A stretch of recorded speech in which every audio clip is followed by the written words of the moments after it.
and welcome to my show, Answers from Genesis. I am Jen Fishburne, and today we will have some answers about Alan Bondar. Alan was a big fish in a small pond for many years. He was a pastor, a speaker, and an author in the full Preterist movement. Today, he is an atheist. On the one hand, I'm not surprised, since Alan was always very edgy, whether it was his appearance, his teachings, or his ideas. But I know he didn't come to this lightly, because I know Alan to be a deep thinker too. Hello, Alan. Hello. How you doing, Jen? I'm good. Now, the last time I saw you was when we stayed with you guys for several days down in Fort Myers, Florida. That was about 10 years ago. I think you're right. I think that was the last time, unless we ran into each other at a conference, but I don't think so. I think you're right. Yeah, I don't think so. So a lot has changed for all of us since then, right? Yeah, say it's true. For sure. Now, it looks like you and I ended up in similar places, so I'm really excited to hear your story today. So take us on your journey, Alan. Let's begin at the beginning. Tell us how you became a Christian and take us up to being a Calvinist. Include anything that's important in your backstory, but leave plenty of time for the rest of the story. Wow, you're making me dig really far back. I tried to put a lot of that out of my mind. Wow, I had to dig that up now. Let's see here. Well, let's see. I was in my mom's womb for 9 months. I don't remember much about that time period. So just to let you know, there are a lot of people who will be watching this who are going to be from all different denominations, a lot of Muslims, a lot of Catholics, a lot of people from all over the world. So you want to just kind of give some context on how you got to where you are. Okay. All right. We'll do the best we can here. I grew up in a home where Christianity was the life. You go to church every week, a lot of times 2 or 3 times a week. You know, it's just that's what you do. You say a prayer to become a Christian. You talk to Jesus or God, and you say, "Hey, you know, I want to live forever," and you know, whatever the prayer is. I guess it doesn't matter. Everybody kind of does their own little spiel type of prayer, but anyway, you do that, and then you get baptized, and so that's kind of the way I grew up. I remember becoming a believer like 3 times, I think, because it didn't take the first 2, I guess. But then the 3rd time, finally, I walked down the aisle at church and went through the whole thing and ended up getting baptized. And so that was I was young at that point. I think that time I was 12, if I'm not mistaken. I remember growing up that a lot of times, I wanted to play sports or like be on basketball teams, but I wasn't allowed because God forbid they practice on Wednesday night. Oh, and that is church night. And so I was not allowed to be on the team because the coach required me to be there for practice on Wednesday night. This isn't even Sunday morning, the Lord's Day. This is Wednesday night. So anyway, I remember hating that even as a kid, but somehow I don't know. It's just you get raised in this stuff. It just holds on to you. Later on, I'm sure as we talk about my departure, I'll use the term brainwashing a lot, but you get brainwashed as a kid. You get raised in it, and so you just don't know any different. You just truly believe that Christianity is true. God exists, and all the other religions out there, those are false cults and religions. They don't really have the truth. And but we do, of course. We have the truth, and so we follow Jesus, who died for our sins and saves us from God, who is the one who caused sin in the first place. But that doesn't matter.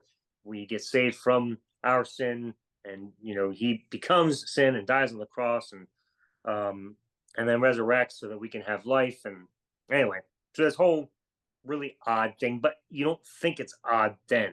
You just, because you're so brainwashed, it just sounds normal to be washed in the blood, whatever the hell that means. But yeah, so you are. So you grow up in this, and everything just is normal. And so at an early age, after that, even at 13, 14, I got really passionate about Christianity. I started to read the Bible a lot and study, and it was like a puzzle. And I always liked puzzle. I guess I'm built that way. I like to figure out problems and solve them and resolve them. And so it just, Christianity was something exciting to me because I could do that. There was all kinds of things that seemed that were creating tension, that this didn't fit and that didn't fit and people didn't understand this. And so I was like, well, I'm gonna be the savior and figure it out for everybody. It was just kind of my attitude, because I've always been like that. I love solving puzzles. That's just my thing. So even as a young child, I was, a teenager, early teenager, I was leading my family in devotions as I'd figure things out. And I've always been the guy to pull out the golden nuggets, because they're just really exciting. When you figure out something nobody else ever thought of, you're just like, hey, I got stuff. So I was doing that, and I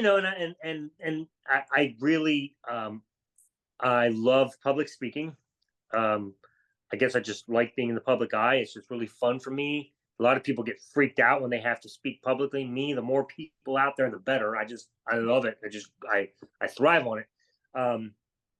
So, I would have opportunities to even preach when I was younger. Like I did my grandmother's funeral. I would do youth. I would be the one to preach for youth services when we would do them at church.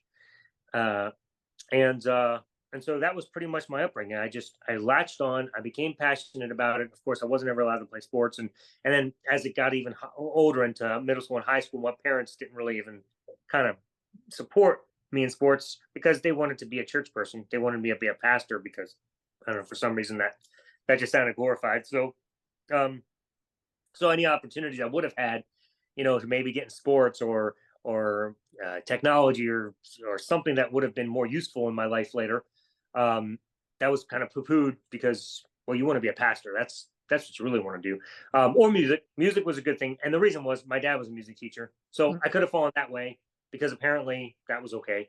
And I did for a little while. I got into music. I, learned trumpet. I became really prolific at that, actually. And learned I taught myself guitar and piano. I'm not very good at any of it, but I like tinkering around and playing. But so it really, like, I kind of got two paths that I was able to choose from: music or pastor.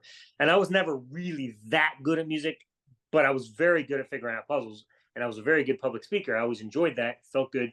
So I was like, well, we're going that route, I guess.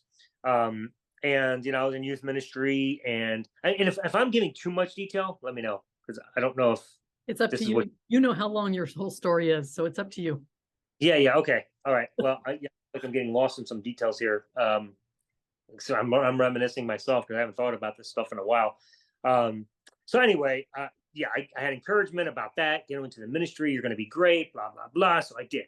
And I started out in youth ministry, working with teenagers, because I really, as a teenager, I felt like I did not have the opportunity to be fed the way I wanted to be, because a lot of times it was just games.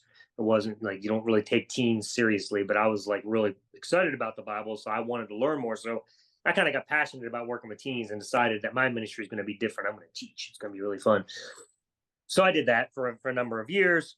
I won't spend a lot of time on that, but that fills a good gap of 20 some years of my life working in youth ministry. So skip down the road. Of course, I was married, had a really awesome wife, and nothing bad to say about her. As you all know, eventually we got divorced, for some reasons that I don't need to go into publicly, but it is what it is. Sometimes things just happen. But I would never say anything bad about her. She was a wonderful woman, and remains to this day. But anyway, that being said, I eventually planted my own church. Because I got into Preterism by accident. I had read stuff about Preterism for years, full Preterism that is, but I poo-pooed it. I ended up landing as a partial Preterist when I was at one church. It was an evangelical. No, it was not evangelical free church. Oh, you asked me about Calvinism. That's right. Evangelical free church. When I was first married, I was working at that church in New York, and that's when I became a Calvinist. Because I went to Philadelphia Bible College, or College of the Bible. Now it's called Cairn University, CAIRN. I think it's what they changed it to finally. So that's what it's called now. But that was the college I graduated from, and I was a dispensationalist. That's what the college teaches. And then through study, because again, like I said, I have to figure puzzles out. So I was always digging and trying to find the next answer. And as I did, and I was an avid reader too, and so things just made sense to me, and it just was like poof, Calvinism. Like it was logical. It just all added up. More than just Calvinism, though, just Reformed theology in general just made sense. The whole picture, covenants, all that kind of stuff that dispensationalists just, I don't know how they overlooked, but like it was a no-brainer to me. It was like boom, it was like a light went off when I saw that. I was like, oh my gosh, all these years of college, useless. So anyway, so I ended up becoming a Calvinist, a Reformed Calvinist. Obviously, I guess there's no other kind, but anyway, so I lost my job at that church because of it, and had to leave. They gave me a chance to resign, so I resigned from there, but joined the PCA, Presbyterian Church in America, which is a Reformed denomination, and was at a few PCA churches. No, not a few, two actually. One in Pennsylvania, that's where I started, and then Westminster Presbyterian in Florida, and I was there for 7 years. Did a lot of preaching. Had a great youth ministry. But I was not content to let holes continue. I had to keep studying. So I kept studying, kept reading, and I became a partial preterist. Actually, I became a partial preterist in my previous church, and even back in New York. But I wasn't really strong in it. There was enough there to make me say, "Huh, this makes a lot of sense." The Revelation was fulfilled in the first century. Pretty common in Reformed theology, right? Yeah, that wasn't by any means some crazy thing. When I joined the PCA, that was completely acceptable. That wasn't a problem at all. To see, partial preterism, Jerusalem, destruction of Jerusalem fulfills most of the Bible. So all of that made complete sense. So that was no big deal there. But anyway, that's where I was. And then the church I went to in Westminster in Florida, the pastor there was also a partial preterist, and so that was cool. So we had that camaraderie. But then I, of course, like I said, I kept studying. I also kept developing my skills as a preacher and a teacher. So stop right there for just a minute. Not everybody here is going to know what partial preterism is. So in like a couple of sentences, just explain what that is. Gotcha. Yes. Very simple. Overall, preterism is a Latin term, means past fulfilled. And it's essentially just the idea that the judgments and a coming of Christ, not ultimately the second coming, but a coming of Christ, took place in 70 AD, when Jerusalem was destroyed by the Roman armies. So passages like Matthew 24 and the majority of Revelation that talk about wars and destruction and battles and things like that, and the end of whatever it is that people believe, but at the end we came to conclude was the end of the old covenant system, because that covenant was very much about the temple system and the worship there that took place in Israel. And so God was destroying one covenant and establishing a new covenant, and all of that was taking place at the destruction of Jerusalem, because that was the home, like Mother Jerusalem, so to speak. So you destroy that, you destroy the old covenant, because there's no way to continue the old covenant practices, like the sacrifices that would take place in the temple. So in essence, that's partial preterism. So when we say a coming of Christ, throughout the scriptures, whenever God would come and destroy a nation, it would be spoken of in terms of God coming upon the nation, and in different language, like riding a swift cloud or things like that. And so the same terminology about the destruction of Jerusalem is used. Jesus is coming. So it was just a coming, but nobody ever established that it was the second coming as a partial preterist. It was just a coming, but we were still waiting for the second coming. Did I do okay? Is that sufficient? Yeah, that's great. So okay, so that's partial preterist. Let me stop you right here and just ask a quick question. Yeah. During all of this time of everything that you've told us so far, from the third time that you accepted Christ up until this point, would you have called yourself a real Christian at that time? Oh, absolutely. All right, good. Oh, absolutely. I was an avid believer for sure. All right. Yeah. All right. Okay. Now, take us into preterism briefly. Now, so many people here are not familiar with full preterism either. So, sure. explain that difference. And then, now that's next on your journey, right? Is full preterism? Yeah, yes. All right. So yeah, let's go into that. And, a portion of my journey that I'm also skipping that will pertain more later when we talk about my journey to atheism specifically is dealing with the evidence for God, presuppositionalism, evidentialism, and all that kind of stuff, all that debate. So I'm going to postpone that a little bit, but Okay. that fit in here well, but it didn't make any sense to discuss it at this point because I'll have to explain that. All right, no problem.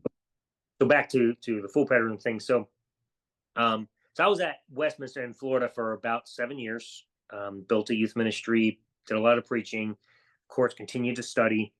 And as I continued to study, one day, one of my best friends and I, we were looking at John 14 through 16. And for some reason, we got stuck there because we would study the Bible together. And we hit this passage in a short while stuff. And it was just like we just got stuck. We couldn't get out of this rut. We're like, what? Something's weird here. What the heck? This doesn't make any sense. And so we decided to just like take a break and go our ways and just study for a while and come back to it. Well, for the last couple of days, for the next few days, I just, like I said, I have to know. So I could not be settled. This question had to be answered. Something was so wrong. It did not make any sense. And so so let me kind of explain a little bit about what I'm talking about here when it comes to full preterism. There's time texts in the Bible, a lot of them, short while, soon, near, at hands, this generation, you will not finish going through the cities of Israel until the Lord comes, which he tells his actual disciples in the first century. So, these are all questions. So I started to, because as a partial preterist, I've seen all these things, but then as it started that night, there was something different. It's like it triggered in me this question: where does it talk about another second coming? Something hit me. It just every single text I knew of had the coming of Christ in the first centuries, and I couldn't think of another one. So I went on a journey for the next 4 nights. I literally pulled 4 all-nighters in a row because I had to keep going to work the next day, and I couldn't sleep until I figured this out. So I literally went 4 days without sleep. It was nuts. And you might say, well, that's why you became a full preterist, you idiot. Well, maybe I'm tired. But I don't think so, because I was still a full preterist 3 years later, so it didn't matter. But those 4 nights, like I searched the scriptures in and out, looking for any text whatsoever that took the second coming of Christ out of the context of any one of those first century passages that I had already believed as a partial preterist, and that was accepted in Reformed theology. Like, it was all acceptable. And so every text that was acceptable as a first century text within Reformed theology, within the Presbyterian denomination, every single one of them was where the second coming of Christ passages took place. So I was like scratching my head. I'm like, wait a second, this is weird. I literally couldn't find one. There was not a single text in the Bible left that talked about a future second coming of Christ that was in a different context. Every single one of them was in that same context. So I remember sitting back in my chair on that 4th night, and I was just like, my breath just left me. And I was like, oh my God. It's like, I'm a full preterist. And I'd known this term because I had read J. Stuart Russell's book like 5 years earlier. And a lot of it was great. But then, of course, when he got to passages about the heaven and earth being now, or the new heavens and earth being now, and everything being fulfilled, I kind of poo-pooed that, because I was like, oh, yeah, that's ridiculous. That's a little too much, J. Stuart Russell. But the rest is good, but that's too much. Well, here I am. So now I'm sitting back in my chair going, oh, my gosh. And so I got online and I started trying to research. I was like, is there anybody else on the planet that believes this? Because my first thought was, I'm the only other idiot besides J. Stuart Russell that could possibly still be alive believing this. And I'm like, what in the world is happening? And lo and behold, there's people who believe this everywhere. I'm like, oh my gosh. I was like so excited. I'm like, I'm not alone. There's people out here. But as I would read about these people and read their stories, I was like, oh shit, they're all losing their jobs and their marriages, and people are hating them. And I'm like, And so now I'm starting to panic, right? Like, I don't want to be a full preterist. And I start crying. I'm like, I'm weeping, and I'm like, I'm gonna lose everything. And my wife happened to be on a trip to Mac's wife happened to be on a trip to Canada to visit her family during this time. And so I was like, I don't know what I'm gonna do. If I tell her, she's gonna divorce me and I'm gonna lose my job. And I literally, I was scared. I was crying. I had to call one of my elders over to my house and just like talk to him and ask him to comfort me. I mean, my life, I was falling apart. It was horrible. So anyway, she comes home, and pick her up from the airport. And I remember that, we're sitting in the car, and I remember we pull over, right? I forget if we were going to grab food or bathroom break or something. I can't remember, but I said, hey, babe, can I just show you something? And I just want to ask you what you think. So I showed her Matthew 16, 27 and 28, which is, some of you standing here will not taste death until the Son of Man comes in his kingdom or whatever. So, so I show her, and I was like, what do you think that says? So I'm like nervous, right? So I'm like, I want to hear what she thinks. And she reads it. She says, huh. I mean, that seems like that says that Jesus came back in the first century. And I was like, really? She's like, that's what it says. I was like, and you're okay with that? If I believe that? She's like, well, if it's what the Bible says, and I'm going to believe it, of course. So sure. I was like, okay. So that was the end of that. We were preterists after that. If we were full preterists, that was it. So the next step we had to take was, figuring out what we were going to do with our lives, because I knew once I told my church I was going to lose my job. I knew that. There was no question about it. But nonetheless, as a Presbyterian church, I tried my best to fight the system and give myself a hearing, because, in theory, you're supposed to get a hearing. That didn't happen. They weren't interested in anything more than the creeds at that point. I remember that distinctly. And I tried to tell them, and I was like, look, I feel like I have the right to present my case, using the Bible, God forbid we do that. But I was like, I feel like I should have a trial, and you guys should sit there and give me a chance to present from the Bible, not from the creeds, but from the Bible, what I believe and why I believe it and why I've come to this conclusion. Well, we don't need you to. We already know that the scriptures don't teach that because we have the creeds. I was like, well, yeah, but I don't want to use the creeds in our fight. I would like to use the Bible. Is that okay? No, we don't need to. Like, well, okay, then there's that. So I had nothing to stand on, because they really took away from me sola scriptura, basically, which is one of the Reformed things. So that made no, but they literally took away my whole defense, because I had nothing to stand on, because all they let me use was creeds at that point. So I was like, well, I guess I'm going to lose here, because there was nothing else to do. So long story short, without getting a lot of detail, I lost my job. They kicked me out really, really fast. I mean, so fast that you'd think I raped a girl. I mean, it was sick. I was like, oh my gosh, I wasn't allowed to say goodbye to anybody, talk to the teens, nothing. Right. So they had presentation at the church, all the things that Alan believes, which were none of the things Alan believed, but because he did 5 minutes of research online about full preterism, he just threw out there a bunch of bull crap that I supposedly believed. Anyway, it was a nightmare. Like, the whole thing was a nightmare. Anyway, long story short, that story's done. I'm home now, or we lost our job. Me and Gail Ann, my ex-wife, were sitting on the porch like, what the hell are we going to do now? I don't have another paycheck coming in. I'm like, this sucks. So, I found a few other jobs in the meantime, just to get us by, but we immediately planted our own church, went through a few transitions and changes. It took a number of years to get to what we were ultimately, which was Lift Church. So again, that's a whole bunch of detail and story that's not really pertinent tonight. But at any rate, so here we are, Lift Church, number of years later, 10 years later, actually, the end of the church, the end of my marriage, everything just kind of fell apart. Hold on. Yeah. Before we get sorry. there, got a couple of questions before we get there. All right. Now, first, and I know you think this might be crazy, but did you think that you had a real relationship with God and or Jesus during that whole time, everything up until this time? Did you think you had a real relationship with God and Jesus? Of course. Absolutely. Okay. And there's no question about it. I 100% believed that Jesus was my savior, died for my sins, rose for me, that I was going to live forever with him, that I couldn't live without him. Like, and no question about it. Now, there were variations in my theology to what other people believed. Like, for example, I didn't think anymore that that there was a devil out to get me, or that if I died, I was going to go to hell if I didn't have Jesus, like stuff like that. Like I just thought you died. So there was variances to my theology. But as far as living forever, yes, as long as I was with Christ, I had no doubt one day my soul, when I die, my soul is going to continue on forever in the invisible realm with Jesus. 100%. I'm going to worship him forever. I had, yeah, yes, 1,000 times over. I believe this in with my heart entirely, 100%. Okay. All right. And you're going to get that question a lot, which is why I keep repeating this Fair. theme. Okay.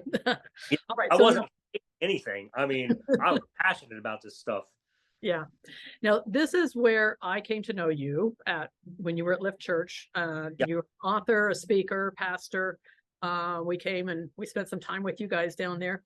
So tell us just a little bit about what set you apart from other full preterists, because you definitely brought a different perspective to the table during that time. Why were you that leader in the full preterist movement that people looked at differently than they looked at all of the others? I mean, I don't know. I didn't realize I was thought of that way, so that's kind of cool. I didn't realize. Like, I mean, you wrote a book about what happened to Jesus after he rose into the clouds, and yeah, giving you some hints here, right? yeah, for sure. So this is all tied together with your idea of connecting all of these dots, right? So you have always been, putting the puzzle pieces together, but you put the puzzle pieces together differently than the other preterists did. And I remember when we were there, was when you discovered the theme, I guess, throughout the Bible of who Satan really was, right? And you were so excited. I'll never forget, you were sharing with us all of these things before you gave the sermon. You're like, did I make any mistakes? Did I get anything wrong? So this is how I know you, right? As the person who is trying to get all of these little details. And that's really who I am as well. And so, that's one thing that I guess we have in common. But tell us just a little bit about your position on what happened to Jesus after he went up in the clouds. And I mean, that was really a big deal in the preterist movement. Yeah, no, sure. Yeah, I guess that's all part of my need to figure out puzzles and answer questions that were contradicting issues. I can't just remain unsettled. I know a lot of people are okay with that. A lot of people are okay with just saying, well, some things you just can't explain, and so you just ignore it. Right. I can't. I can't. Like if it doesn't add up, I'm like a dog on a bone. I am going to spend the rest of my life figuring that out if it's the last thing I do. It's just who I am, and I can't help it. I have to have an answer that makes sense.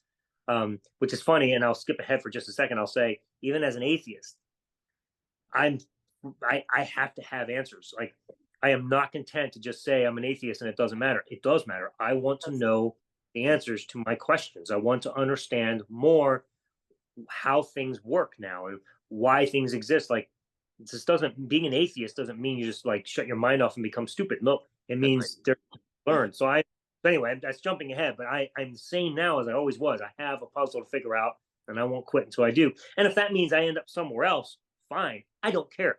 My journey is about truth. Always has been. I need to have the truth. I need to know what it is, and I won't quit until I get there. So if that means I journey out of atheism at some point, wonderful. I don't care. It's just I'm not just being an atheist just to stand out and be an atheist. This just happens to be where I am in my stage of life. And if this is where I am when I die, that's great. But I'm going to keep studying. I'm going to keep learning because I want answers. I want to know what's happening. So anyway, that being said, so back to the preterism thing. So yeah, I mean, I spent a lot of time admiring so much, maybe on the brink of worshiping, if you might say, a little evil there, but guys like Don Preston and Sam Frost and David Curtis, these guys were my freaking heroes, man. I just love it. Ed Stevens, man, when I first became a preterist, Kelly Burks, oh my God, like all these guys, they were just freaking gods to me, so excited. Like, and then of course, Tim Martin and Jeff Vaughn come along and write Beyond Creation Science, and then they become gods. I'm like, so I'm like every step of the way, I'm just like encountering these giants that are putting stuff out that I'm just like, oh, Max King, like all these, and I'm just learning along the way, and so I'm just a guy standing on the shoulders of giants. So everything I come up with is because they've already fed me so much that I'm just putting tiny pieces together, just on top of it. So anyway, long story short, when it comes to this book, you're talking about how I discovered, because I also discovered a couple years before I wrote that book, the whole concept of the old covenant, the new covenant being the betrothal and the marriage concepts, and how that worked, and why the new covenant's so different than the old, and that God can never reject his people again because they're married, versus the old covenant where you can put them aside. So that was something that came out of a lot of study as well. And Tim Martin did a series on Hosea, and through that, him and I kind of talked through it a lot, because even when I was figuring it out, I talked to him, and he also, through challenging, pushing back, he was a big part of me coming up with that. It wasn't just me. I mean, so there's a lot of pushback, and I talk to all of these guys and throw my ideas out, and they push back and they share their ideas. And so that's how you come up with things. It's not just, I'm not in a vacuum here coming up with these ideas. So all of these guys, and you as well, you challenged me a couple of times when you were visiting us as well. So everybody that I talk to, they throw ideas back in. My friend Jeremiah, that I told you about, that I was friends with for a while back. I'm still friends with, and I'll get to him again. But you might remember Jeremiah Thompson. We did a show together, him, me, and Mike. I forget Mike's last name now. Anyway, and he helped me get out of Christianity too, which is a whole other story I'll get to. Anyway, I'm jumping all over the place right now. Let me get back to focusing here. But anyway, so yeah, bouncing ideas off. And Don Preston was holding a conference on the body of Christ. And, I don't know why, but he asked me to be a speaker. And I thought that was just awesome, and I was so excited. And, the whole idea behind the conference, it was Don knew that Christ couldn't have his physical body in heaven. He knew that. So he was, figuring out puzzle pieces too, like the rest of us, and had me come on board to help be a part of that process. So because he knew that, and they challenged me and had me think about it, I was like, yeah, that makes sense. You can't. I mean, if you're a preterist, you can't. A full preterist, you can't. It just doesn't make any sense. There's no way to have that. It just doesn't work. It just doesn't work. So I'm not one to just be okay with eisegesis. That kind of idea would bother me, where I just would be like, well, he just doesn't, and just force it in the text. I really, really wanted to see where the text taught it. So I just kept studying it. And I could not quit for months and months and months before the conference. And one day the light bulb just went off, boom. And all of the veils and the concept of the two veils and the Christ going through them and the 40-year journey, it was like all the types and shadows just like came in like a flood one day. And I spoke that beginning just little nugget in Don's conference, and got a few things wrong with the way the temple was laid and everything, but got the main concept right. And Don came up after me and said, that's it, that you nailed it. He's like, I want to help you publish a book. I need you to put this into paper. And I was like, wow. So because of him, I was inclined to go home and spend more time and take what he's corrected and what other guys corrected and showed me my flaws. And through a bunch of people working with me and me doing some more study, that's how that book came to be. And I feel like it's a very, very strong work. And I feel like if you're going to interpret the Bible, that's one of the best that's one of the best books of what the Bible teaches. In my opinion, I think it's right on. If you care what the Bible teaches, it's right on. Do I think that the Bible is an accurate book about some real guy named Jesus that, died and went to heaven, rose again, and so God? No. Now I think it's bullshit. I don't think any of it's true. But I think it's a great book. I think it's really cool. I think it's probably cooler than Twilight or John Wick or whatever, you name it. Like it's powerful. It's a really cool story, and there's a lot of depth there. And if you want to study it, my books and all the Preterist books, great. Go study them, because you're going to learn what the Bible teaches. Me, I'm at a point where I feel like I spent way too much of my life investing in a book that's fiction. I would have liked to spend far less time, like as much time as I've spent on Star Wars, like 10 minutes. So that would have been probably more interesting to me than the amount of time I spent. But, it took a lot of study and a lot of time, but now it's like, wow, I spent a lot of time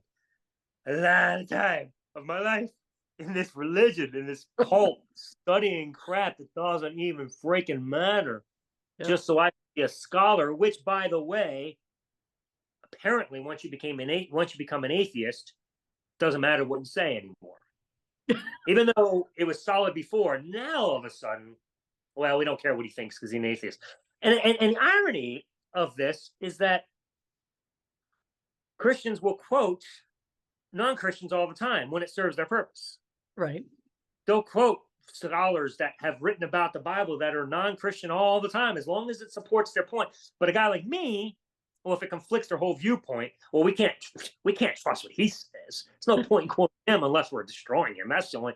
So I'm like, I mean, I've gotten to a point where I'm like, this is all silly. It's all silly. Really, I mean, theology and Christianity, it's just a big pissing match. Like, it's just about everybody fighting about who's smarter and who can be better at their theology. And looking back, I realized now, I'm like, yeah, well, if I'm going to admit it, that was me. I was an arrogant guy. I just wanted to be right. I wanted to be the best theologian out there and just prove everybody that I was smarter. And I didn't think that at the time, because I was couching it in what I believed was true Christianity, and passion for Jesus. But now I'm just like, wow. Now that I realize there's not actually a God or any Jesus to live for, like, what was I doing? I guess to prove how smart I was. So that's what it comes down to. And don't get me wrong, I feel like I nailed it. Yeah, I would say that might be part of it, but that is who you were, is figuring out the puzzle pieces, and right. That's who I am, and so people need people like us to figure out the puzzle pieces, because most people don't do that, right? Right. I did want to just interject really quick here that not everyone outright dismisses atheists. In fact, you'd be surprised at how much support you will end up getting. I would say on average, I hear from 5 to 6 new people every single day, either telling me they're very grateful for the things that I'm teaching or asking for my help on getting out of Christianity. 5 to 6 every day. That's crazy. That's very exciting. That is crazy. That's very, very exciting. All right. So, that's extremely exciting. I'm so glad to hear that. Right. So that's why I continue doing what I do, because when I gave my video why I left Christianity, I was just going to stop that day. That was going to be the end. I had no idea it'll blow up like this. All right. So before we go on in your story, what's the name of your book, and can they get it on Amazon?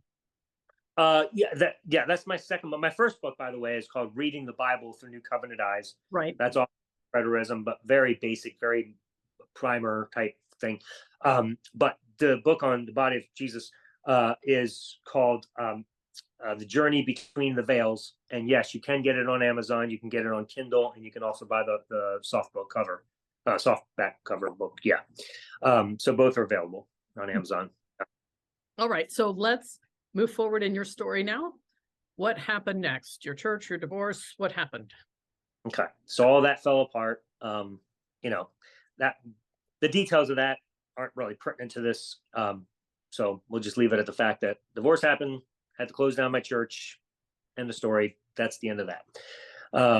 So after that, I divorced my ex-wife, and then my wife at the time, obviously, but dated somebody in Florida for a couple of years, still was a Christian at that time, still trying to rebuild my empire, so to speak, because the thought of not being a pastor was sickening to me, because I just loved it so much. But not only that, it's all I knew. Mm-hmm. Like, when you grow up in this cult and you're pushed into this direction to be a pastor, you literally pour every ounce of your life into this. So I studied for it in school. My college degree was it. My seminary degree was it. My experience was it. Everything I did was church ministry. So imagine, when you have a Christian degree, a Bible degree, you go and you try and get jobs. What's your master's in? Theology. Awesome. It's like completely useless. Nobody cares. Like, it's so difficult. And so here I am, and I'm like, what am I going to do the rest of my life? I don't know. And because, sadly, Christianity, and I say that tongue in cheek, but I understand why they do it, because the Bible teaches it, so they kind of have to. At least I think it does. But this whole idea that if you fall in as a pastor, you can't, you got to go through some major restoration process, years of time, and you can't just jump back into the ministry. So, all the work that I did for 20 years of my life, building myself to this point, to build this church, to build this empire, so to speak, where I make a living out of and preach and teach, gone overnight, just gone, just like that. And I have nothing to fall back on. And not only that, but I got nobody to fall back on, because you'd be amazed how quickly people turn their back on you when you have to get divorced because you're the one who initiates it, or I'll just throw it out there. I lied about a couple of things because I was trying to conceal some things that I was doing wrong. And so it's just part of the process. So I ain't going to deny that I was not very noble and for, a little bit of my time. It is what it is. There's nothing I can do to change that. We make mistakes. But those mistakes cost me greatly. And so that was the end of that. And so here I am as a Christian, even have nobody to fall back on but my parents, basically. They're the only ones, which oddly enough, through this whole thing, who even though they always opposed my theology, always opposed my lifestyle, even as a Christian, because they were very, very dispensational, strong, staunch dispensationalists. But they were there for me every step of the way, never turned their back, always followed. And I will say there was a couple of others that walked me through some things. Like I can think of the Watkins. I don't know if you know who they are, but damn, they were amazing, just really, really awesome, caring, walking me through things. So there was a few people who still stood by my side and helped me get through it. But for the most part, most of the people in my church turned their back on me, just were angry. So anyway, that was very difficult part of my life, a lot of transition. I went into a huge depression. I lost all my confidence. I became like an infantile that just cried at every moment, couldn't think straight, couldn't get his head together, just latched onto my girlfriend at the time so hard because she was all I had, and so I pushed her away. So yeah, I was a mess. And I hid away. Like, that's why people haven't heard from me for a number of years. And there's a reason. I literally was not the same person. I lost everything. I was dead inside. So I tried to make it work. I tried to make a new life in Florida, but I was just so depressed that I couldn't stand on my own 2 feet. And I mean that literally. It was bad. So I transferred up to Maryland with my job. Which, by the way, I got a job as a delivery man for USPS. I deliver mail. A rural carrier is what they call us. But anyway, so I transferred my job to Maryland, moved in with my parents so that they could help me, because I couldn't think for myself. Like, when I say I was an infantile, I was like a little baby. I had nothing left in me. I was so depressed, John. I can't even tell you. Like, I was not the same man. I was not even a man. It was hard. But anyway, so, it was good. I was glad I did that. That was a very good decision. They really stood by me, got me through that time, helped me get back on my feet, got me through counseling, did some therapy, a lot of therapy. Which, by the way, now we're starting to venture on why I ended up being an atheist. Okay. A lot of people will hear this story and they will say, oh, well, no wonder he's an atheist. He's just angry at God. That's not it at all. I was never angry at God. That never, ever crossed my mind. I just was hurting. I was depressed, but it never crossed my mind to be angry at God. So my journey to atheism wasn't because of that. But I will say that there were a few things that happened along the way that started to wake me up. Ultimately, I can't say what one thing it was, because I to this day, it's like one day a switch just flipped, and all of a sudden I was just like, oh, I'm not a Christian anymore. Like, I don't even know what happened. Okay. Something just finally snapped, and I was like, wow. And I just saw things. I just saw the world differently. I don't know how. It doesn't make sense, but it just happened. But I think a couple of the things that led to that were in my therapy/counseling sessions, one of the counselors that I was seeing was a Christian counselor at my mom's church. And I remember sitting in sessions with her where we were talking about my marriage, because I was still dealing with that, because that was very, very painful, that separation. And ironic, and I'll just throw this out there. It's amazing. That just lingers forever, it seems. Here I am years and years later. It's just, you still have these moments where you just feel the weight of that loss. Like, divorce sucks, just saying, man. That's anyway. So that was bad. But I remember sitting in her office and we were talking about things that were taking place in my marriage and discussing, the issues that we had, and why I actually asked for the divorce and took that route. And I remember, and I'm not going to get into details, but I remember her coming at me, acting compassionate, the way counselors talk, like in a very compassionate voice. God wanted you to stay in that marriage and continue to suffer like that. That's what his plan for you was. And you should have, because there's no right to divorce. And I was like, are you serious right now? I'm here freaking crying and depressed, and you're going to get back in my face and tell me that God's will was for me to stay in a marriage where I was suffering and tortured? Are you freaking kidding me? So I was pissed. Like, something clicked in me, and I was like, something's not right here. Like, this is Christianity. This is garbage. And it wasn't even the Christianity that I would have proposed, but nonetheless, there was something about it that just started to put a bad taste in my mouth, because I started to realize, I was like, Christianity very much is about suffering. It's about affliction. It's about this horrible life. And I've been posting in your site, I've been interacting with somebody there, as you know, and they're pushing back on me when I say that, Christians are miserable. But the reality is they are. I mean, you think about the Bible and all the teachings about enduring suffering as Christians. You think about Asaph, Psalm, what is it, 173 or 73? I can't remember now. But he taught, why do the righteous suffer and the wicked prosper? Why the hell are we asking that question if it's not true? Of course it's true. That's why Christians are always wondering why the unrighteous are having so much fun. It's like, and then you think about Moses, he left the pleasures of Egypt to pursue, the suffering with the people of God. Like, you start thinking, and so this is Christianity. It's avoiding pleasure and and suffering, and it's stupid. It makes no sense. Of course you have people who don't, but they're almost like pseudo Christians. I see a lot of Christians that don't pay any attention to what the Bible teaches at all. They're just Christians because they said a prayer or whatever, but they don't really follow suit.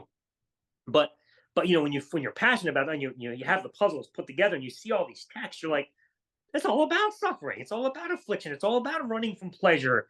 It's horrible. And so that, when I was in that counseling, and I remember her attacking me with that, I'm like, you're supposed to be my counselor, but instead you're riding me and telling me that I did something wrong here because I didn't suffer enough. I didn't endure God's affliction in my life longer. I was like, man, this is garbage. So I stopped seeing her. I was like, you're not helping me. You're just pissing me off. I can't handle you anymore. So I shut those counseling sessions down. I did that like 3 or 4 times, and I was like, this is done. And then I remember also another thing was I was praying a lot, just walking around praying. And then I remember one day I was on a walk and I was praying, and I remember this moment. I literally stopped in my tracks. And I said to myself, what the hell are you praying to? I remember this moment distinctly. I was like, why are you talking to the air? This is so ridiculous. So it's like, and I think that must be the moment where it clicked, because it was just all of a sudden this light bulb went off, and I'm like, there is no God helping you. There's no God talking to you. There's no God doing anything. You're getting through this yourself. When we pray, it's always, if God wills. Well, of course, if God will. What an easy way to get out of praying, doing nothing. Like, yes, freaking pray, and if God wills, it'll happen. Well, duh, it'll happen, because it's going to happen any freaking way, whether it's God or not. It's the way life works. I was like, hey, yeah, sure. We're just basically calling it prayer when it's just happenstance, whatever the frick happens. Like, it was just like, so yes, this moment, it was just a really crazy moment. And I was like, That's it. It's the last time I ever prayed. I was like, this is stupid. What am I doing here? Absolutely ridiculous. Another thing that I think that helped me get to this point was that I was working on Sundays. So I couldn't go to church. And I was not reading my Bible because I was kind of depressed and just didn't care. Delivered mail on Sundays? Yeah, no, not mail, but we had to deliver Amazon. Oh, okay. So because I was an RCA, a rural carrier assistant at the time, now I'm a regular carrier, but when I was an RCA, they're required to work on Sundays and deliver packages. So I was working on Sundays, so I couldn't go to church. So I wasn't reading my Bible. I wasn't going to church. I stopped praying. Well, I stopped praying later, but either way, you know, that's neither here nor there. But I was stopped reading my Bible and I stopped going. So for it was probably a good year to 2 years that I wasn't able to go to church because of my job. And you know, I wasn't reading my Bible, and I think part of what helped me escape was just I stopped the brainwashing. Yep. Exactly. Like it was no longer being fed into me, and so as it started to subside and started to go away, I was able to think clearly and see the world clearly, and I wasn't being held down by a cultish trap, so to speak, of brainwashing, because that's what it is. Like why do you think we pushed so hard? You've got to come to church. You've got to come to church because that's the only chance we have to throw this shit into your head to keep you, you know, help you stay on track. And because otherwise there's nothing, there's no reality, there's substance to this. It's just some book and some preacher that continues to get your head thinking the way it does. I mean, it's so without all the brainwashing and, you know, if, you know, with the counselor pissing me off and realizing that Christianity really is about being miserable, even though people are going to fight that on me, and I don't care because it's the truth. It is what it is. I see it, even like I can prove it from scripture. So to me, I'm like, I feel good about that. That's why I think that was the last straw when I was praying, and I was like, what am I doing? And just like a good Christian, though, I still needed someone to give me permission, because, you know, that's what we do. You live by law. We need to have somebody tell us what to do. That's just what we do. Even the greatest thinkers of us, we still feel like we need to have people that think like, I mean, like, think about it. When I became a full preterist, I needed people like me, or otherwise I thought I was wrong. So, I mean, that's just what it is. So I had a friend of mine, Jeremiah. Now I'll bring Jeremiah back into the story. Jeremiah Thompson. Anybody who's ever seen way back when videos and stuff that we did together will remember him, and he wrote a little bit in my book as well. My first book. I went out with him, and we were talking and sharing, and I asked him some thoughts. He said, "You really don't want to know what I have to say about this?" And I was like, "No, really, I do." He says, "I've destroyed lives by talking about what I think, man." I was like, "No, really, I think I'm ready." So he let it out that he had become an atheist as well. Well, he was not actually an atheist. I think he's one of those that holds to like Norse gods or something like that. I don't care. It doesn't really matter. He's got I don't know. He's got his own views. Everybody's got their own views. Who cares? Point was, he had left Christianity. And through our conversation, he just, in a sense, gave me that permission to leave and not actually continue to be a Christian, simply because he was somebody that I respected tremendously all of my life. I've had a high respect for Jeremiah. And the fact that he got out, I was like, whoa, you did? No way. Like, I can't believe it. I'm like, you're not a Christian? No way. It was such a shock to me. And I was like, so I cannot be a Christian too? Really? It was just like an awakening moment. I was like, this is great. And he thought it was going to destroy me, but instead it was like the greatest moment of my life. I was like, I'm free. Yeah, so I don't know. It was a great moment for me. Just somebody else that I trust and respect gave me that permission to say, yeah, I don't have to continue in this cult. I can get out. And then I had another friend, my friend Ben, who, oh my God, I love him to death. No idea he wasn't a Christian. Found out by sitting in his house one day and started sharing. I was like, so Ben, I don't think I'm a Christian anymore. He's like, really? Neither am I. I haven't been for 5 years. I got out. I was like, no way.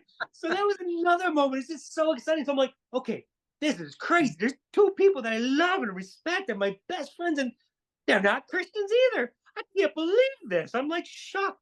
And then I see you. You're not a Christian. I'm like, what is going on? I'm like, is there something in the water here? This is weird. And then JP. You know JP, right? Yeah, I didn't know that he's not. He's an atheist too. Okay, I'm not surprised, but I didn't know that one. Yeah. I was just so excited. I'm on the phone with him, and like he's talking to me. I'm like, no way. And he gave me the analogy because we were talking about trying to, because he was like had the same type of experience I did, where there's no explaining what moment or why it happened. Like we can't. He's like he now he gave me the analogy, like he said, well, it felt like it was like I was kidnapped my whole life, and then somebody opened the trunk, and I just ran.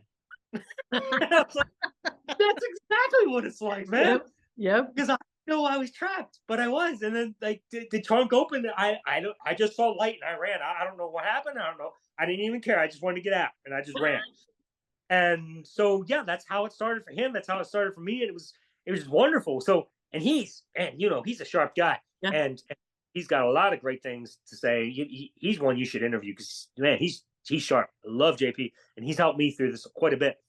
He even told me about a couple of organizations that also help people who are, getting out of the ministry, especially in clergy that, don't know what to do with their lives. So, Yeah. I contact them, and, they help get my head straight a little bit. Cause that's a scary place to be when you realize that everything you spent your whole life on building, you now have to start an entire new life, like completely. Because now here I am, an atheist, and I'm like, well, great. I'm not going to make a very good pastor. So, there was that was gone. So there weren't my hopes and dreams of building a church anymore. So that was done. Although, I thought about building an atheist church and just, preaching smart things every week and seeing if it helps people. I don't know. But the Church of Atheism, I don't know, that's goofy. But yeah, so anyway. It's not goofy. I am going to stop you there. It's not goofy. So I have actually several groups on Facebook, but one of them is about how to live life after leaving Christianity. So it's just called Life After Christianity, right? And I noticed in the group that all the people were saying, I don't know how to meet people anymore. I don't have any connections with people anymore. How do we do this? And so they were literally begging for some kind of connection. And so I just started Zoom meetings. We do them twice a month now. And our last Zoom meeting, which was this last Sunday, was about how to make local connections. I can guarantee you everybody in that group would give their left arm if they had an atheist church in their town. Every single person would. Dude, that's awesome. Doesn't have to be a church. Right. No, of course. Yeah, obviously. Well, right. Even though church just means gathered one. So, right. I mean, it doesn't, but yeah, but it would be. Right. Yes. But a community of people, yeah, people are searching for it and searching for it and searching for it. And I get emails every day from people who are looking for stuff like that too. How do I find people? I'm so lonely. I don't have anybody to talk to. I'm the only person I know like this.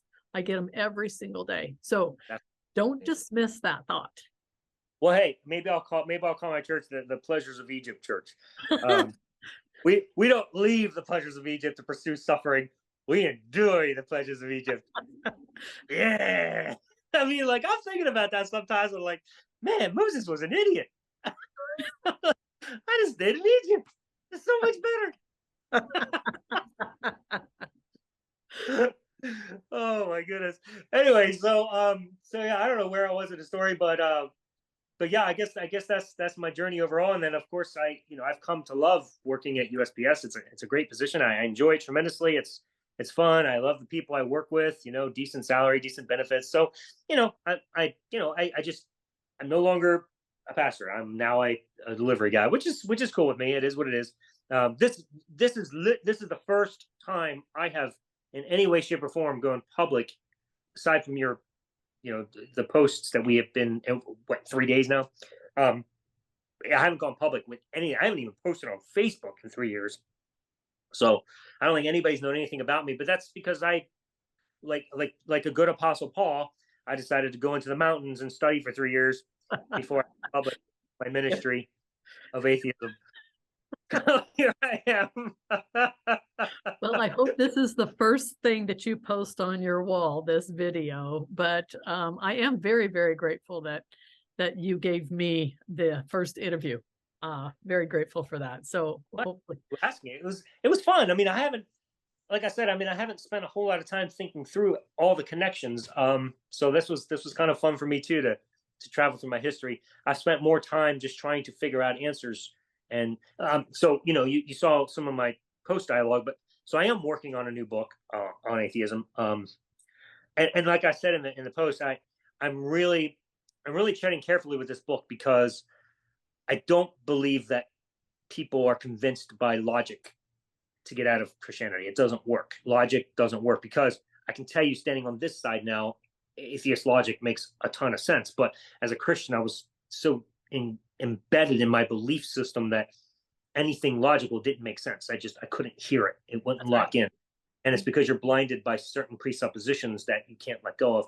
So I need to find a way to eliminate those presuppositions before I make any presentation of logical arguments. So I think, really, as I've discovered, and this is where I'm going with the book, if I ever get around to to really hitting it hard, is that I think the big issue that causes Christian belief is the concept of sin. I think that's what traps us, because and I said earlier that I was going to return to the whole apologetics concept.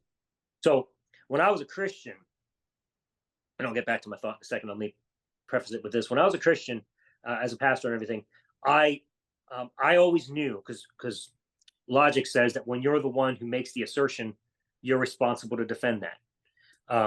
The atheist does not have to defend their position that there isn't a God. If you're going to propose that there is a God, it is your responsibility to prove that there is. And I've always done that. That's never bothered me. For some reason, that bothers a lot of Christians. Like, they just, no, you have to prove that there isn't one. I'm like, why are we proving there isn't one? It's like proving there's, I think I heard somebody, like one great debater once say, it's like trying to prove there's not an aardvark. Heck's an aardvark, but you got to prove there isn't one. Like, it's silly. Like, why would you do that? It doesn't make any sense. So I've always known, like, it was our responsibility to prove the assertion, the positive statement you're trying to prove, to make.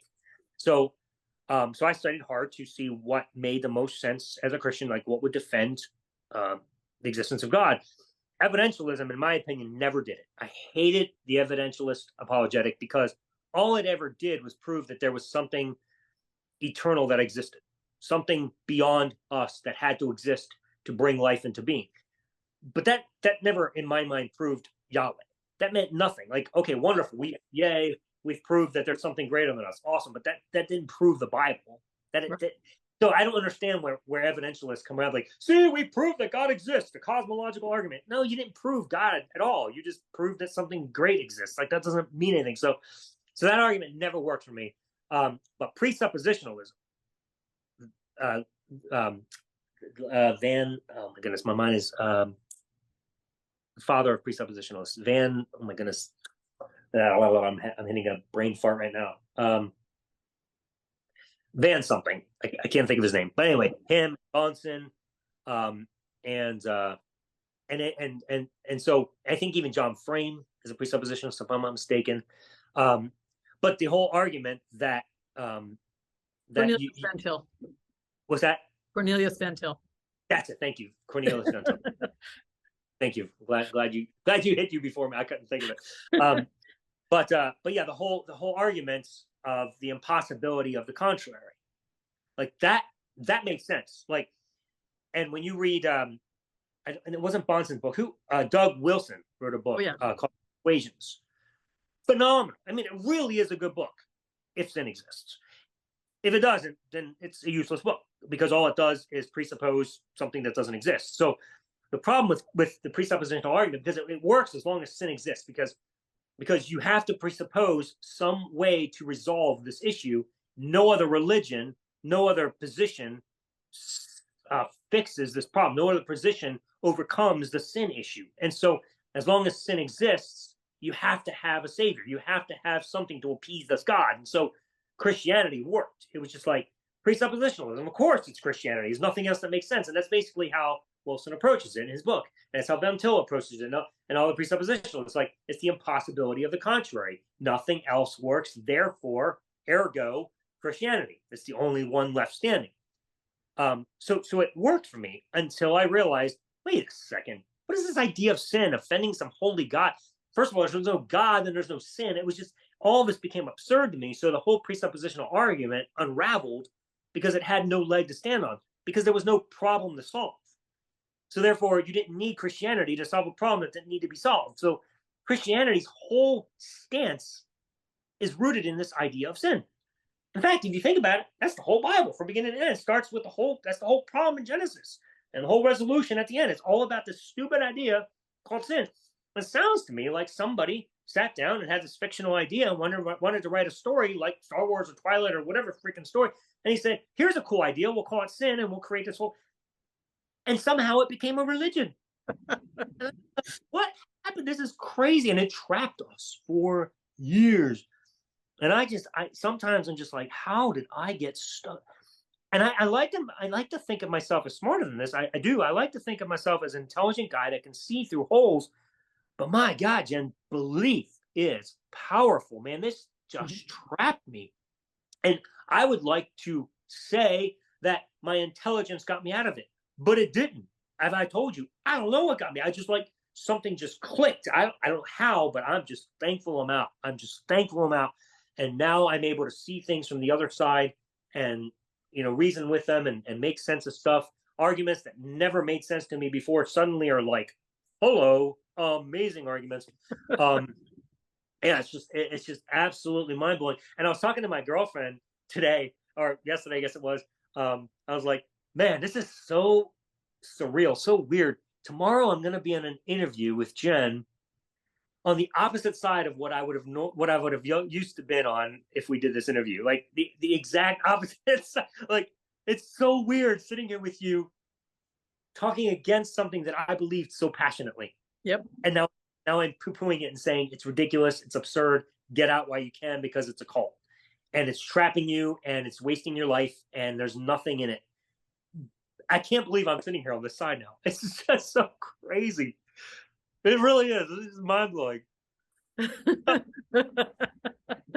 Yeah, it really is. I mean, and when I was a Christian, I used to think that was converting to Christianity. That's the goal in life.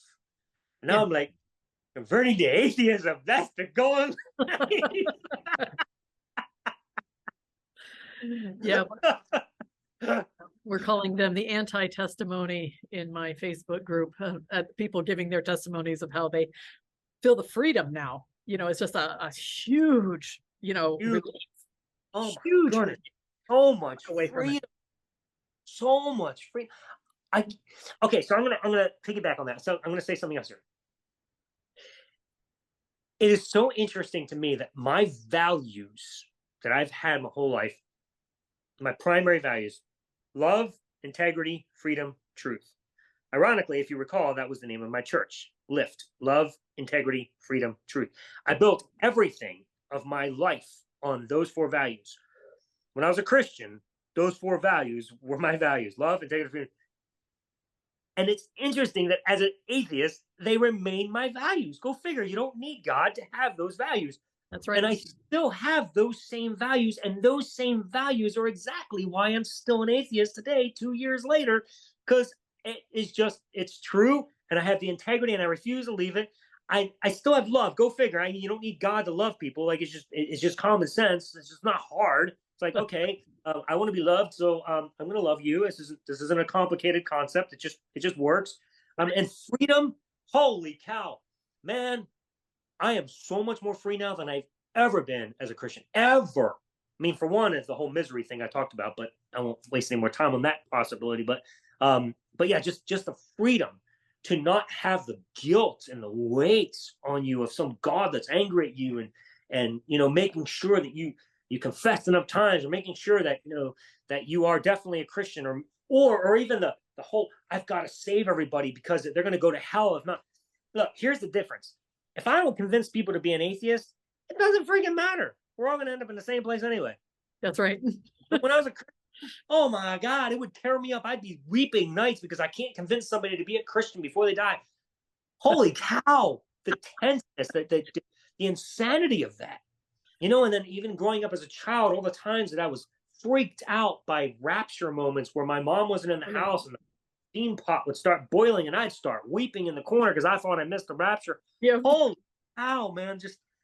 I'm telling you, man, I'm free. I'm more free now than I have ever been. And I can tell you, when I was a Christian, you actually heard you say at the very beginning that I was very edgy. Even as a Christian, you remember me. Right. I've been the guy that pushed the limits, was willing, if there was something I was free to do as a Christian, I was going to do it, damn it. I was that guy. So if there was anybody that experienced freedom as far as you can go as a Christian, it was me. And I can tell you, as an atheist, I'm even more free than I've ever been as a Christian, like way more. Like I don't have that weight anymore. It's wonderful. Oh my God, it's so wonderful. I can't believe I'm out. And sometimes I think to myself, I'm like, how was I in a cult? I used to I felt sorry for people who were stuck in cults. And I was one of them. I believe it. I'm like, what in the world happened? For 40 years of my life, Jen? 40 years. Yep. Well, Holy I did for 50, so you're lucky. You got out early. goodness. I might be depressed the rest of my life if I was in it for 50. Good Lord. Oh, well, thanks. I don't know how you did it. That's insane. Oh my God. All right. So I want to ask you a series of questions that right. I know you're going to get. All right. So I haven't prepped you beforehand on these because I want to hear your genuine thoughts as of today. Right. So Okay. these are the questions that I get asked most often, and I wasn't prepared for them at first. Okay. Right? So that's why I'm asking, because you're going to get them. I appreciate it. Now, I'm giving you the freedom that these are your today thoughts, right? Tomorrow you might think about it. This might give you some things to research. I don't know, but you're going to get all these questions. All right. So that's why I'm giving you a heads up. Got it. You can give me short answers. Those are fine, unless you want to expound a little bit, but I have about 10 questions. So you ready? Okay. All right. So what happens when we die? We die. That's it. That's it. Okay. We're the same as animals. We just die and go into the ground. That's it. Okay. That's my. I mean, do you want me? I don't know what else to say about it. That's just my opinion. I mean, people are going to ask you this. It's the number one most common question I get. So. Oh yeah. Okay. Well, I mean, yeah, that's it. I don't know. Okay. I mean, it's fine with me. It's just it is what everybody lives their life and everybody dies. It's just the way life is. You know, when I think about that, though, I think Christians live their whole life on earth in hopes of another life later on, right? And so they end up, this is what drives me. This is my passion. They end up wasting their whole life on earth. We only have one life to live. We're given one gift of life. And Christians waste that. Most Christians, not every single one, of course, but most Christians waste their whole life hoping for the next one. And that is so sad to me that, I mean, literally, they only have one gift of life and they waste it. So that one it makes me sad when I think about that. All right, next one. Where does your morality come from if not from God? That's something I'm still working on, trying to understand the fullness of that. And the reason I say that is because I'm not sure yet at this point if a lot of my morality is simply because of my previous life and it's just embedded in me and I'm just a good person because of it. And maybe that's not a bad thing. You know, upbringing has something to do with it. I think your culture has something to do with your society. You know, each society, each culture is probably going to have a few nuances to what they would consider moral. I don't know why we feel the need to say that there's one objective morality and then like force ours on some other country or something like that. I think everybody, for the most part, shares some of the same ones, but there seems to be a few nuances. But I'm not really sure, other than for me, I just want to be a person that cares about others. It feels good. It makes me happy. I don't like when I'm a dick. It's just not, it doesn't make me feel good. It creates tension with people, so I don't find it very beneficial or helpful. You know, I don't want you to kill me, so probably a good idea that I don't do that to you.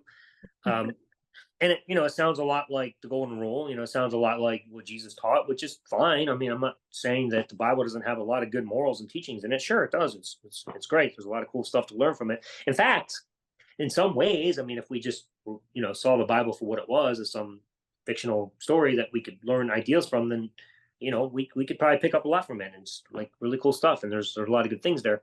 Um, but yeah, ultimately, I would just say that the universe has natural laws that are built into everything, and depending on where you live, different cultures are going to be different. And so we just, as a universe, as a people, we feed off each other, and it's almost like it's innate in wherever society you live in. Plus, there's government, there's law. You abide by it.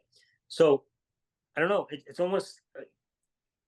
I think the question is asking: is there have to be some standard, or is it possible to have morality without that? And I guess I don't know the answer. I just know somehow, because I know there's no God now, it works. We function fine. The law takes care of the lawbreakers as best it can, and we recognize when a person does wrong. So yeah, I mean, maybe it's just the universe just gives us what we need, and we pull from that. So I don't know. I'm talking in circles because I'm still thinking out loud about this subject. I don't have the answer. So there's still things that I cannot quite figure out. I actually wanted to ask you about that, so maybe you can share your thoughts on that, because you seem to have had more time with this. And I've heard you say a couple of times to people, why does it have to always come down to one or the other? Right. So I would love to hear you, because maybe you can instruct me in this and help me understand it better. Well, I think that you're really on the right track. But this is one of the subjects that I'm going to be doing a whole video on. So I'm going to kind of leave it for that, if you don't mind. And I'll do a whole video on it. But yeah, it really does have a lot to do with culture, society, upbringing, laws.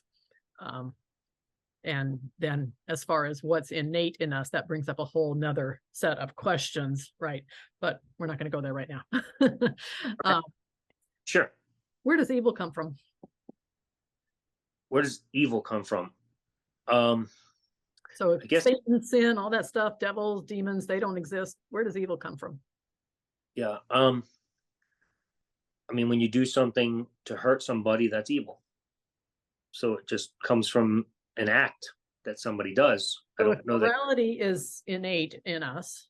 Why are some people not moral? I think that's really the question people are getting at.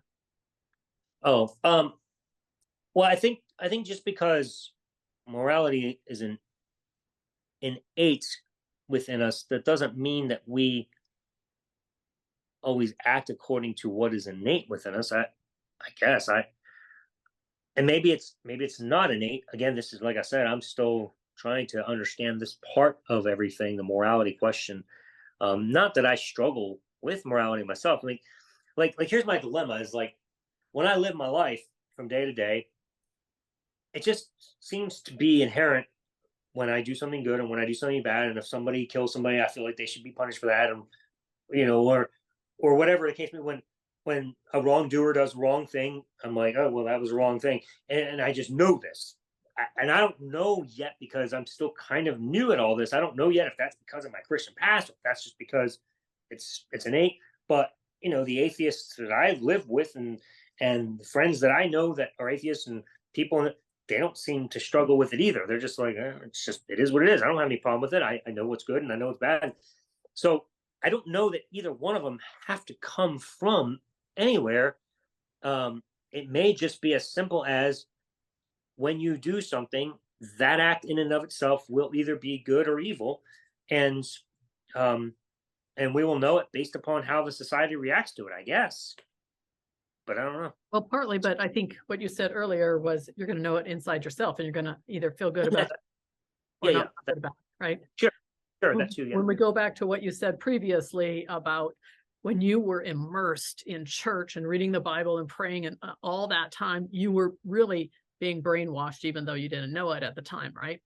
So that same principle holds true in anything that we do in life. So here's what I have noticed. So a young kid, maybe a teenager, usually a teenager, they get busted for some minor crime. Usually the judge is lenient the first time. Mhm. All right. Now they're just out there having a good time, or they're just going to push the envelope, see how far they can go. They're not thinking if this is right or wrong. They don't think that way most of the time. Right. So the judge is lenient. They get away with it. What happens? Let me do it again. Let me see if I can get away with a little bit more next time. Right. So this is more like just a dare. Right. And then it's a little bit more and a little bit more and a little bit more. This happens all the time. I've watched hundreds of people go down this path. And and then what happens is, call it your conscience, whatever, it becomes seared. And this becomes your new normal. And so I see this with people. I don't think that anybody, let's just say politicians, for example. I think that most politicians, when they first become a politician, their heart is in the right place, most of them. And they really want to do good. And they really want to help people. But people who've been in politics for 20, 30, 40 years, I don't think most of us would say any of them are good people. Most of them, we would call them outright evil, and they do horrible, horrible, horrible things. How did they get from point A to point B?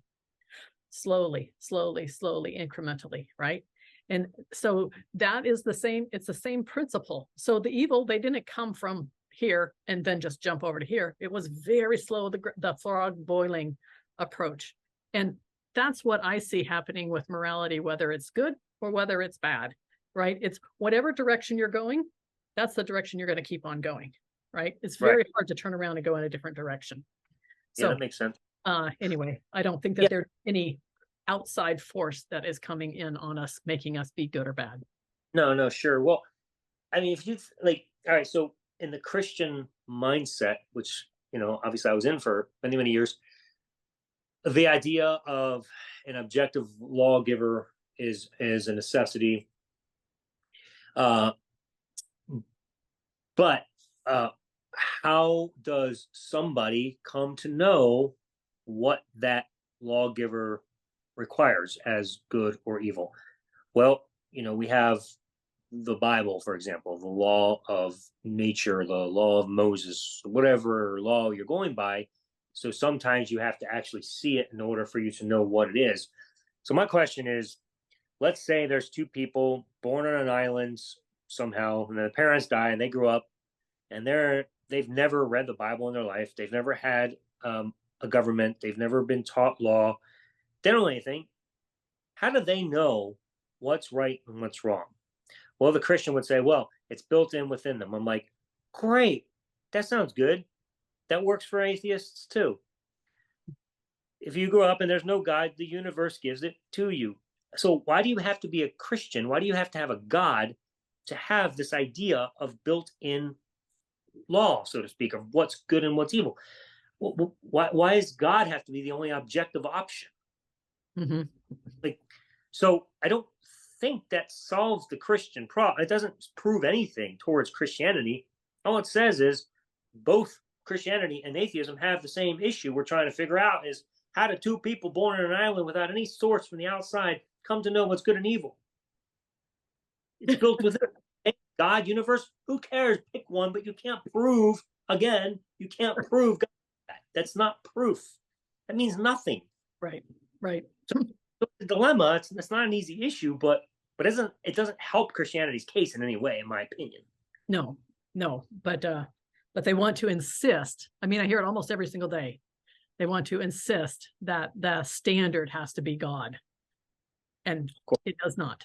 Right. As we can see, as there's many, many, many atheists out there living a very good life, loving others.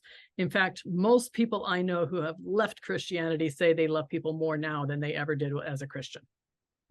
Almost everybody has that same anti-testimony right after we leave. I love people way more now than I ever did when I was in the prison of religion. And I feel like it was a prison then. I didn't know it then, didn't know it at the time. Nobody knows it then, right? You don't know it till you leave it. Right. No. It's being trunked. That's what they call it, right? Being trunked in the trunk, and they open the trunk and let you go. Yeah. Yeah. You don't have any idea you're trapped until you're out. Yeah, it's true. Oh, and the example was at Plato's cave. Isn't that what it's called? The whole analogy of people that were in the cave and they had no idea they were in a cave until one guy got escaped. Like, you don't know you're trapped. That's right. Because you don't know anything else. Yep. All right, now you're going to get these questions. I'm not the one who's asking, but I know you're going to get this. All right. So did you become an atheist just so you could sin without feeling guilty? No. And I'll tell you how I can prove that easily. Because when I was a pastor and a Christian, anybody will tell you that my theology, I was very, very Calvinistic, very reformed to the degree that I believed that there was no consequences for sin whatsoever. I believed and taught that you're happier when you choose not to sin, but sin all you want and God will still love you. There's no consequences whatsoever. In fact, I even taught asking for forgiveness was pointless because that was a rebellion against God because God already said he forgave you. So anytime you ask for forgiveness, it's like, not believing what he said. So I was the first one to advocate when somebody comes to me like, oh, I'm such a whore before I sin. I'm like, so great. Move on with your life. God's happy with you. Nothing you can do to change that. So no, there would be no reason for me to ever leave Christianity for that reason. Zero. Okay. No. So this one's even better, but don't all atheists just worship Satan, drink blood, and eat babies? Yes. I do that every night. All yes, right. We've eaten both of our kids. Okay. Because of that. It's been a real problem. All right. So you call yourself an atheist. How can you be sure there is no God? Wouldn't it be better to be agnostic about it? I am agnostic. Okay. I don't think that they have to be exclusive. I'm an agnostic atheist. So atheism is not a definitive statement that there is no God. It's a definitive statement that I don't think there is a God. I don't believe there is a God. That's atheism.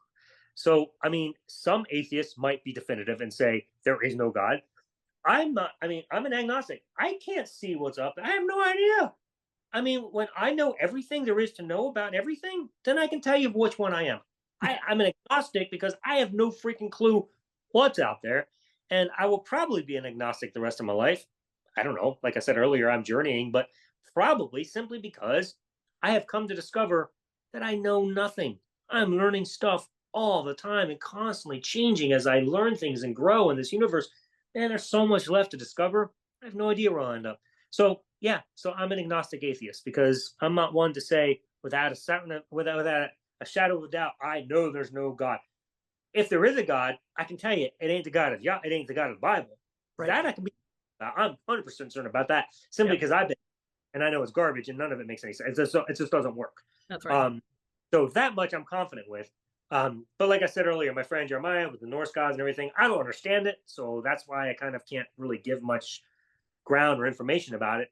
But he's into that, and I'm like, all right, cool. Maybe there's stuff to learn there. Who knows? Maybe I'll become a theist of some sort, but I don't know. Right now, I'm a theist, so I'm happy. I'm good with that. I call myself atheistic toward the God of the Bible. Exactly. 100%. I know 100% God does not exist. Right. Same place I am. We're both agnostic atheists. They're great. All right. So how did we get here? How did we get here? Yeah. How did the universe, creation, Big Bang? Oh! I thought you meant intelligent design. No, I know. I have to do that. Creation, intelligent design, Big Bang theory. How do we get here?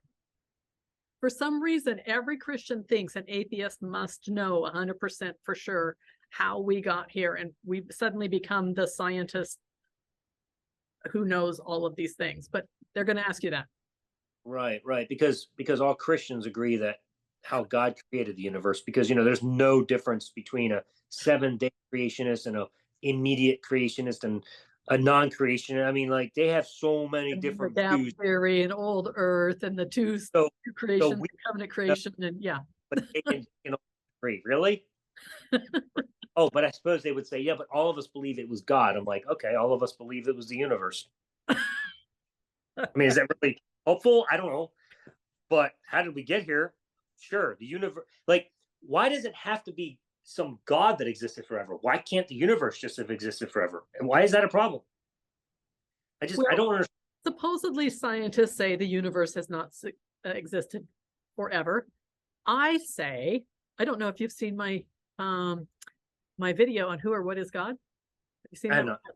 All right. So, short version, is that I took every attribute of God in the Bible, the whole Bible, and I changed the word God for energy, and it works.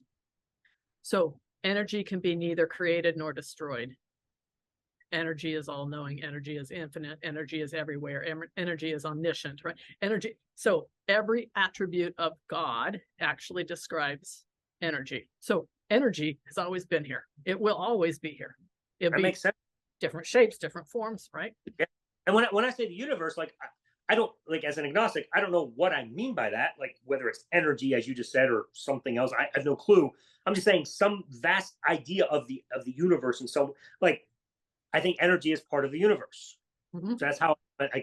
So for now, I'm content to just say the universe existed Right. forever, not in the same form necessarily, but it did, Right. and perhaps it simply is energy, and that works for me. Like that makes sense. There's no reason that can't be the answer. Right. And then Why not? Consciousness is the other part of that equation.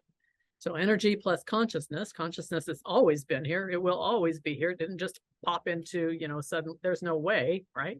So you put those two together, energy and consciousness. So it's kind of funny when people try to pin me into the either or box. And I'm like, I'm not going there, right? I'm going to look and see all the different options there might be out there. So Right. Well, and that's one thing, like I've appreciated is when you say, why does it have to be one of these two options? Like, I like that idea, because I don't know why we're trapping ourselves in a box simply because we don't see a third option yet. I mean, there could be one. Like, why are we so determined to say it has to be this or that? Why does it have to be this or that? Are we 100% certain there's no other option? There could be another one. We just haven't figured it out yet. Yep. Which is why I trust it, because I'm not going to, like, there's some things I'm pretty confident about now, and always have been as I journeyed along. I mean, at this stage of my life, I'm pretty confident about some things. And one of those things is that God does not exist. The God of the Bible, the universe has always been here in some fashion, whether that be energy or whatever. And so, whatever brought that about, or whatever morality issues we have, I mean, there's options. We just don't know what they are. We'll figure it out. But you need people like you and me that are dogs in a bone, that won't quit until we do. Maybe we're the lucky ones to figure it out before we die, or maybe we're not, but we'll continue to pursue it and do our best. Yep. We'll provide in some ways and leave people hanging in others. Yep. Now, I already know the answer to this, but you're going to get these questions, so I'm asking. Okay. Have you tried Catholicism, Judaism, Islam, or any other religion? Just because Christianity is wrong doesn't mean you can't switch to another religion. Well, I feel like I successfully destroyed every other religion as a Christian, so I don't see the point in pursuing those if Christianity doesn't work. So, right. That's kind of, if I want to be a religious person again, it would definitely be Christianity. Okay. All right. Only one that made sense out of all of them because of the sin issue. So, yeah. Okay. And here's another, I'm going to ask this again, just because this is the one you're going to get asked the most, or accused of the most. Are you sure you were a real Christian before? If you truly believed, you never would have left. Oh, once saved, always saved. God would never let his people go. Yep. I mean, this is a moot question, honestly, because no Christian is going to say, oh, he was really a Christian and he just left, unless you're an Arminian. So maybe an Arminian would say that, but none of my Reformed folk would say that. So, I guess if you're Arminian, yes. And then I left and lost my faith. If you're a Reformed person, then I guess no, because God chose you, right? So can't be saved. If God chose you, how can you walk away? Right. Exactly. So I don't know. I mean, that's a very funny question, because there's no way to answer that to make all parties happy. But all I can say is, from my personal experience and within my own self and my own mind and my own heart, I can tell you without a shadow of a doubt, yes, I 100% was invested in this. I believed. I thought it was true. I mean, you've seen the stuff I've written and the way I've preached. I mean, I was not joking around. Like, I was passionate. I was 100% into this stuff. So, yeah, I mean, I woke up from the nightmare, but yeah, no, it was definitely at the time. I definitely believe. So, I don't know how to answer a question that's kind of moot, and what was I really saved? Well, there's no such thing anyway. So it's a silly question in some ways. Right. But you're going to get a lot of silly questions. So, Oh, sure. I mean, not a silly question for a Christian to ask, a silly question for an atheist to answer. that's right. That's right. So, Right. yeah, It makes sense in their world now, in their mind it does. Right. And I course. understand that. And that's why, I try to answer them all until they get to a point where they're asking the same thing over and over. But yeah. So I do understand where people are coming from. I really always try to keep that in focus, right? Right. Absolutely. You just don't have enough faith. You just need more faith. You're going to get that a lot. What do you think? You just need more faith and then you'll be a Christian again. Oh, man. Oh. Yeah. I don't know. That is really funny. I don't even know what to say to that. I can honestly just think about how I believed something just because it's what I was taught and I didn't think there was any other alternative. So no, I don't ever want to just have more faith in anything ever again. Like I'm tired of that. That's garbage. Like there's no, like the whole reason I believed Christianity was because I believed, I had faith that there was sin in the world, which again, I said earlier, led me into my presuppositional argument, which led me to Christianity, believing that this was the only way and had me passionate about Jesus. No, at the time as a Christian, would I have said term, I believe in sin? Well, no, I wouldn't have used that terminology, but now I'm like, yes, I was absolutely a believer that this was, the case. So no, I don't need to believe more. No. I think I need to believe less, and I'm quite content with that. It's okay. Okay. All right.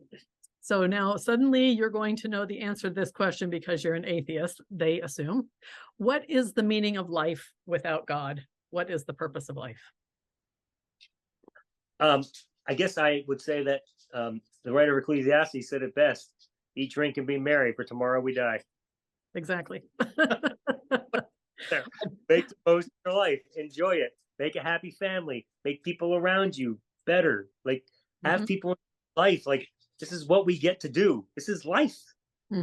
Yep. So why not? Yep. That's actually another video that I'm going to make. I've taken these questions and then I'm going to make them into a series of videos because I get the same thing over and over and over, right? Oh yeah, I'm sure. Well, that's a cool idea. Yeah, you should, because I think people could use a Q&A video, hopefully with better answers than I gave today. No, actually, you're doing really well. All right. Does full preterism lead to atheism? No, it did nothing and had no bearing on my decision whatsoever. None. I know that's the first thing that people in our circles that we ran are going to run to. Just don't believe that crap. It's just that's nothing to do with this. I mean, in fact, I'm not an Israel onlyist, for example. Like that's not why I left. It wasn't like I was like, oh, there's a God, but he's just not for us. No, I'm just saying there's no God. Like it has nothing to do with preterism. Like zero. This is no bearing on the subject whatsoever. Okay. All right. Now, for all the preterists and other Christians who are now concerned for your soul and are praying for you, do you have anything to say to them? I would say, because my girlfriend has mentioned this, and I think it's really awesome, and I love her for this. She's like, hey, anytime someone's speaking positive thoughts about me into the universe, let them have it. So I'm like, go for it. You want to pray for me? There's not a God listening to you, but if you want to speak positive thoughts about me, go right ahead, because that's just good for me. So have that. Exactly. Just look at it. I agree. All right. Do you have anything to say to the other preterist leaders who are going to be shocked to hear this? Boy, I guess I would just say, I know as long as you guys are believers, I know there's nothing that's going to get you out of this. It's not some logic. It's not by listening to this that you're suddenly be like, oh my gosh, that made so much sense. I'm not going to be a Christian anymore. It's not going to happen like that. So, nothing about me or this or anything is going to suddenly make them see anything differently.